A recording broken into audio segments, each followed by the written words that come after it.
So good morning again. My name is Troy Neal. I'm the Executive Director of Cybersecurity and Technology at Spring Branch ISD. It's a school district in Houston, Texas, West Houston. It's roughly 33,000 kids, about 6,000 staff members. I'm sorry, I'm going to stand at this podium kind of odd because I didn't realize I was going to be streamed as well.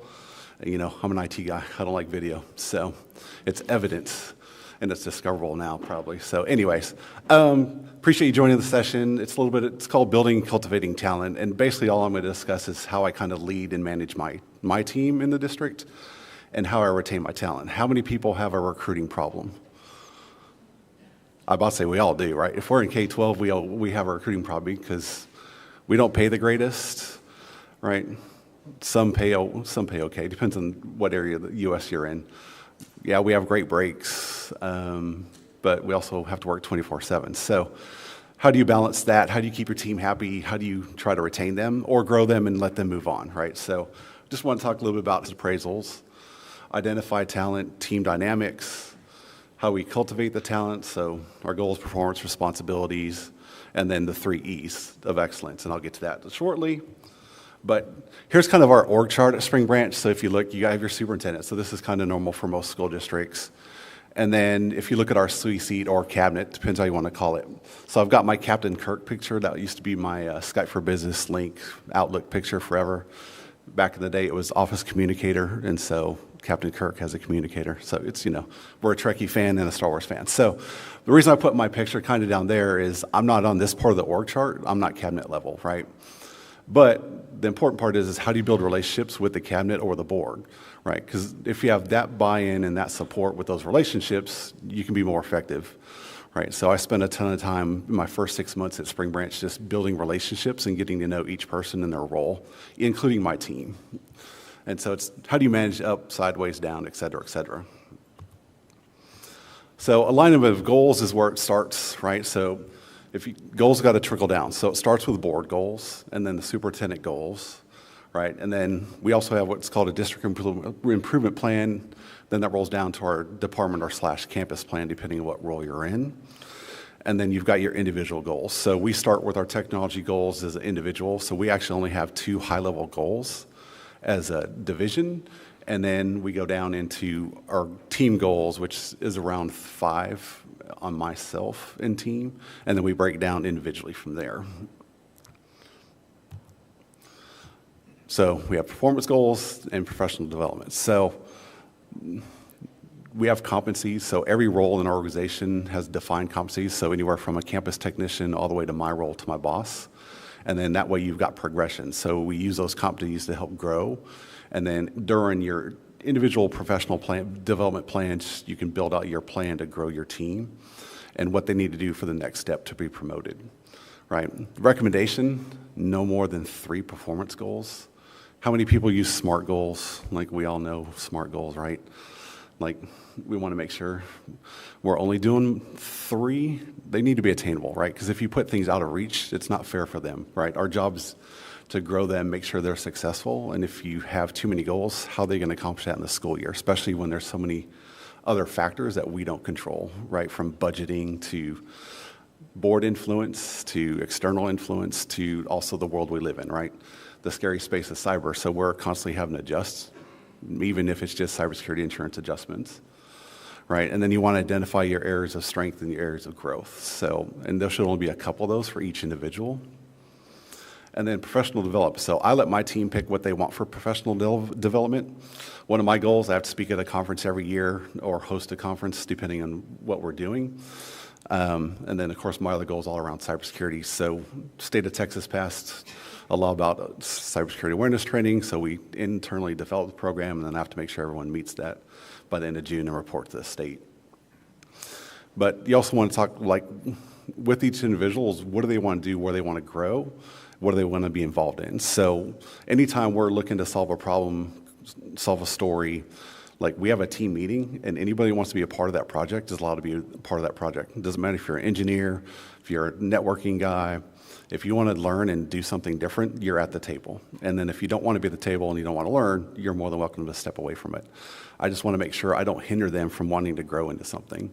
And then anyone that wants to be a manager or grow into a leadership role, then I have a separate track. And then we have separate growth opportunities speaking opportunities, so they'll actually present to senior leadership, stuff like that. I'm going to just blurb, and I'm apologizing.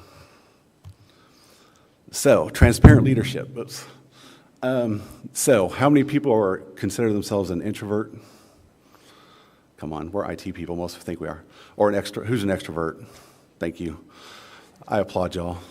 Right. So the reason I have this slide up there is I'm actually an extreme introvert by trade. Right. I'm a true IT guy, but I'm in a very extroverted role because I have to do storytelling. Right. So I have to present to the board. I have to present to cabinet. So I have to get out of my comfort zone all the time to talk externally. That also includes dealing with partners, manufacturers, other teams. Right, but networking, that's all we're here, right? This is the best part of like COSA and all your other conferences. You get to network with your peers. We get to learn from each other. I don't think we lean on each other enough because we all have the same problems to solve, right? And we're the largest organization there is because we're bigger than most every enterprise there is. And I always tell people, I only run an enterprise, nothing different, right? Treat it like one, run it like one, right? So socialize, events, like get people out of their comfort zone. I've actually finally got engineers that like going to happy hours. It took them a couple years to get there. But it's how you meet people, right? And these connections, they're long lasting. I've met so many people just from these kind of conferences, just having a table conversation a little bit earlier. I'm working on a problem that someone else has the same problem. Now we're going to share information. And I love sharing my pricing, so my vendors hate me for that, but I share every bit of pricing I have. If you want a copy of my quote, you get it. You get public information requested anyway, so I'm just going to save you the time from doing it, right? Also, my introvert side, so my weekends are people-free most of the time. That's where I can kind of decompress. I spend a ton of time just research, reading, right? LinkedIn is my friend. You know, a lot of fake stuff. I don't do chat GPT stuff. It probably should. It'd probably tell me what to read better. How many people are using chat GPT at schools? I'm just curious. Cool. We blocked it. It was a request, not from us. You know, so building influence, right? So tips to building influence, these are up on the slide. Build relationships, listening. I spend most of my time not in my office. I'm always in my engineer's office, my boss's office. I'm usually in trouble if I'm in my boss's office. Right, be flexible. You got to be yourself. I always tell people, treat people for people first. I spent the 6 months getting to know my team, who they are as a person, not as a technologist, right? I need to know who they are, what drives them, what makes them happy, right? We have a work from alternate location policy. We're not a work from home district like most. If the work gets done, I don't care where the work gets done and how long it takes to get there. And I want people to spend time doing professional during business hours, not just after hours, right? And then if you want me to buy shiny toys, tell me what you want to buy. Don't take things personally. That's why I always tell my team, I'm the one in trouble all the time, right? Make a mistake, own it, move on, learn from it. We all make them, we're just human, right? So how do you move past those, right? There is a formal process when people aren't following direction, but if you're clear on your goals, you're meeting all the time, there are no surprises. My favorite slide of all, it's the 3 E's, but what I always tell my team and my peers is my job is to enable, empower, and get out of the way. Right? Enable your team. I have a strategy, I have a vision, here's where I want to go. How we get there, that's purely up to them, right? If you want to be a Palo shop, a Fortinet shop, a Juniper shop, honestly, I really don't care because at the end of the day, I'm not the one managing it. I have some ideas and opinions, but we go through our due diligence process. We have scoring matrices, right? You do proof of concepts, pick your good partners, but you've got to be clear in your roles, your responsibilities, who's got decision-making authority. My team does. My job is to buy. So my nickname now is CB. I'm the checkbook of the team for some reason. So good part is they come to me with a recommendation. My job is to figure out how to get the money and how to buy it. So I'm going to ask a question since I keep blurbing everything out. So what on this slide speaks out to you? If you want to come to the mic, please, because we're streamed. So I don't want crickets. I'm going to pick on people. I've got 30 minutes talking. I'm going to apologize that you have to listen to me for 30 minutes. So we'll start asking questions. We'll turn this into actual information.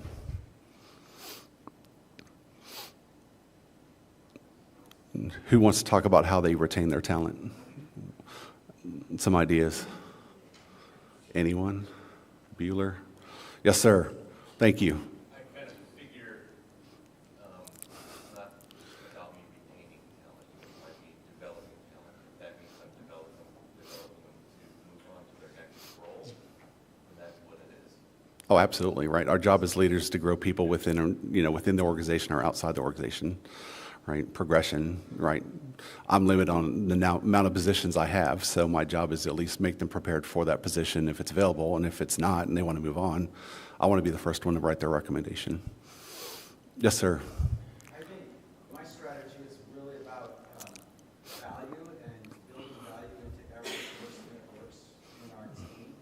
And every Monday morning when we have our staff meetings, every single person is required to contribute to that meeting and share out what they're doing that week. And then all of a sudden we have this team discussion about things that you didn't know that the power school person needed to know about what's going on in the network and stuff. It's just a real collaborative effort, and people really seem to like working there, and so that's how I keep them. No, absolutely, right. We do a daily stand-up every morning, 8:05, right? And every department division reports in what they're working on for the day. Right, and then that way there's no surprises. We don't like surprises. Anyone else? Crickets. Those that aren't retaining staff, where are they going?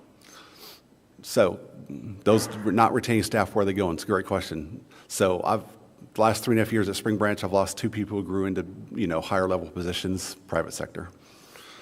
Yep. Way more, right? Obviously, we pay competitively as best we can. Campus techs, like field technicians, a lot of them move on. Like there's a lot of people that move between districts, especially in Houston, because there's a lot of school districts. Plus the driving in Houston, if you don't know, or here, or Dallas, right? A lot of people at one point would drive an hour to work. Now people can work from home, right? We're on roles actually that can work from home, but most schools don't have a policy. We have a few school districts in Houston that are actually going to do a work from home policy for specific positions. Right, and it's back to how do you keep your talent? So what do you do if I've entered a new district that, this is my challenge, they've never been evaluated for at least 10 years. Wow. So even the evaluation process hasn't existed for them. So the idea of sitting down and talking with them about their performance isn't something they're used to, nor do they probably want me to right now. Right. But it's fair to both the organization and to them, right? It's like if you've never been evaluated, how do you know where you are, right? Or where you can go. And so, so we have a very thought out process. It's a little difficult, not compared to my previous work. There's an entire scoring matrix that made it difficult. It's also not performance based, so that way it doesn't feel punitive or unfair. Like I said, it's just peer, like, where do you want to go? How do I get you there?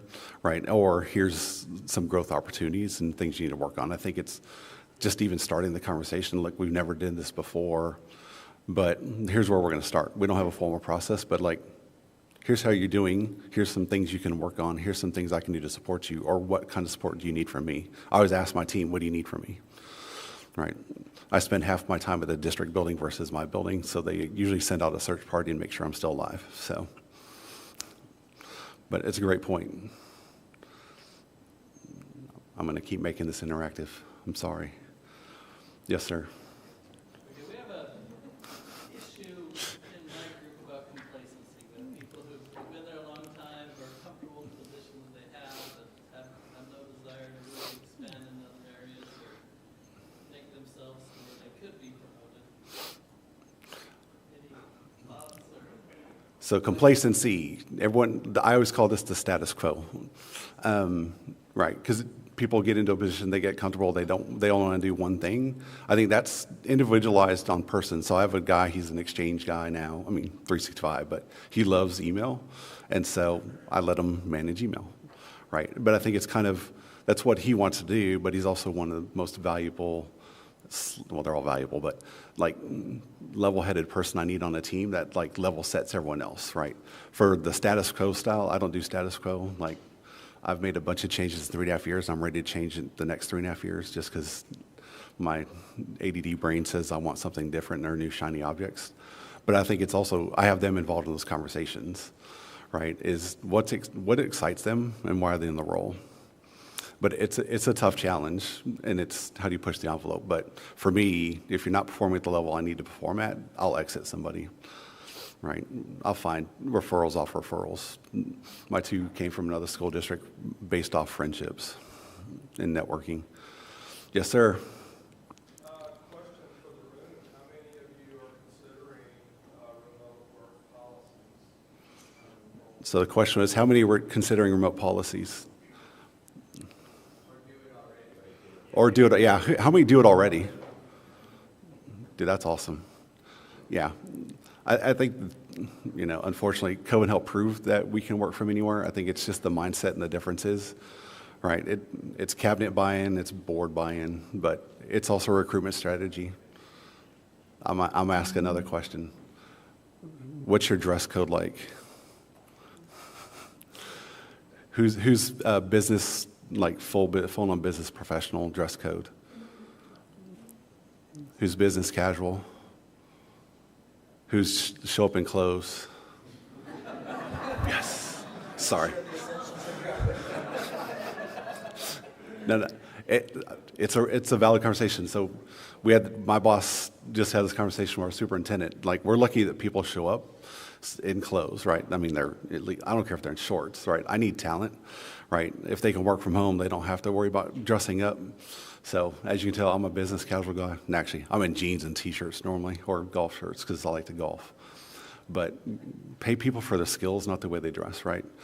Like if you're publicly facing, like I present to the board in the same clothes I present to my team in, right?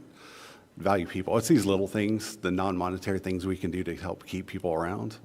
And I applaud for all those that they show up in clothing. And for y'all doing work from home, I appreciate that. All right, on to my next slide, sorry. So intentional practices to ensure alignment. So one reason we're really successful at Spring Branch is around academic alignment, right? Why do schools exist? It's academics to our kids, make sure they're successful in their next steps. So my boss meets with the chief academic officer every week.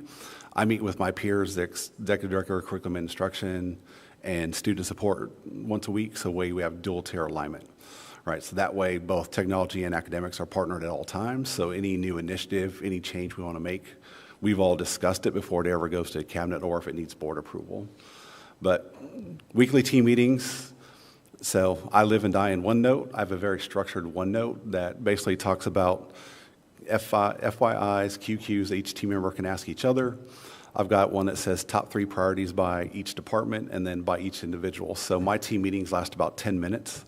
Because my OneNote tells me everything that the team's working on for the week and what's prioritized, and then we discuss what projects we're working on. So I try to minimize my meeting times.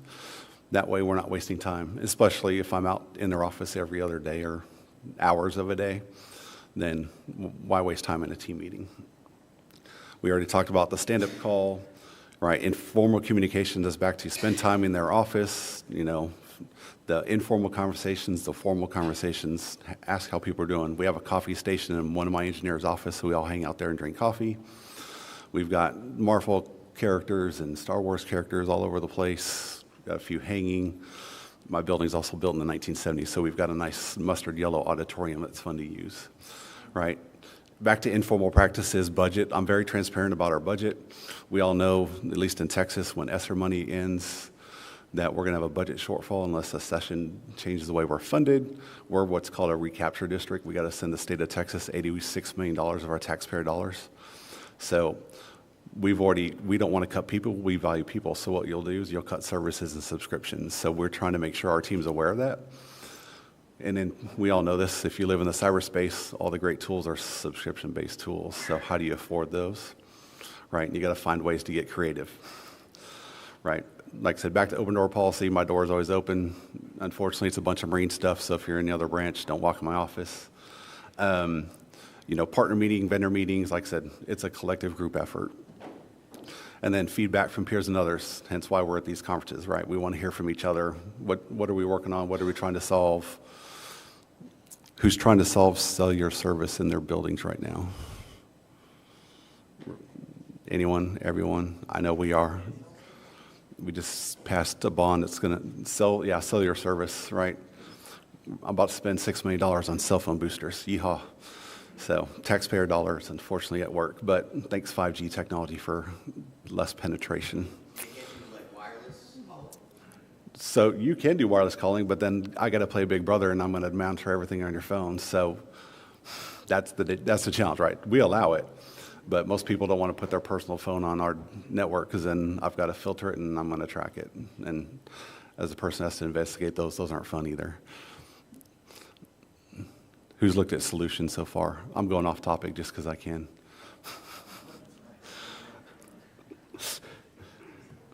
All right, back to we've already been discussing what should I do differently as a leader? You barely know me, I'm just talking, so I'm forcing the discussion. Or it's an open dialogue. How many of y'all meet with academics at least once a week? I applaud y'all. How many meet with finance once a week? Good job. They pay all the bills. They provide all the money.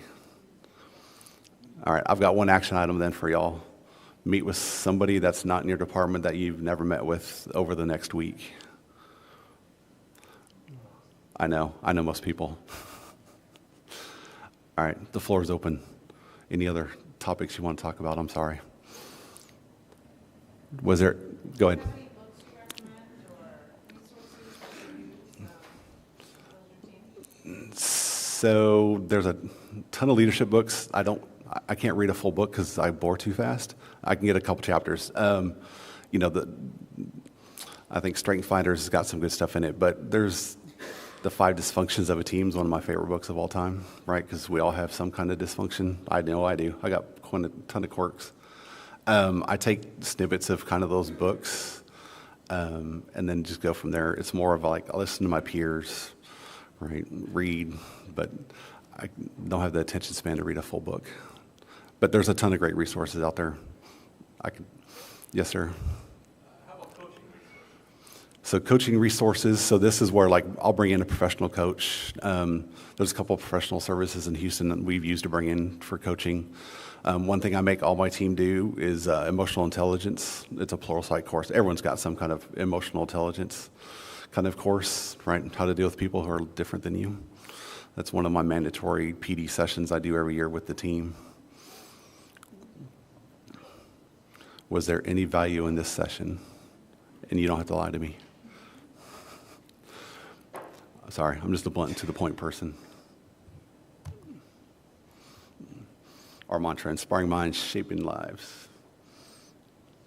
Yes, sir. I'm just curious, can you guys talk through the conversation you had with the $6 million on cellular extenders? How did that conversation, how did that start? And how did that go? Like, what was the rationale for why that was allowed? So it's all around how did the conversation go and how did it start around cell phone boosters? Well, with safety and security, right, the biggest challenge.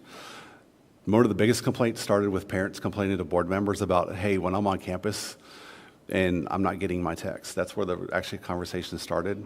We actually had an incident off property, and when we went into lockdown, the parents that were volunteering on campus didn't get the lockdown, so they helped push it. But with a lot of different apps that our schools are using, right, from notification to security cameras, whatever else, when you're on a campus, there's so many dead zones. And so every classroom's got a cell phone, a phone. How many actually get used? Not many, right? Everyone's on their cell phone, so it's how do you address those gaps? We always only addressed business phones, right, that we actually supported and issued. But since everything's done on a cell phone now, we figure it's a safety and security problem. The chief's got a lot of areas. We had some radio issues, and so that's where the conversation kind of started. And then we just kind of weaved it into our last bond as a specific line item. Yes, sir. So it'll cover the 3 major carriers. So we just started this project. So we're about to do basically a heat map and assessment of every campus, 57 buildings, starting in a couple weeks. And then my goal is to try to be done by summer, but that's because I'm aggressive. That's if I can get the equipment. But yeah, it addresses all 3 carriers. It'll also address some of your low frequency radios as well. There's some good products out there. They're just not cheap. And it's also, do you want one system or multiple systems? We're going to address it by building. 4 minutes. Or y'all can take a break. But I appreciate your time and thank y'all very much. So.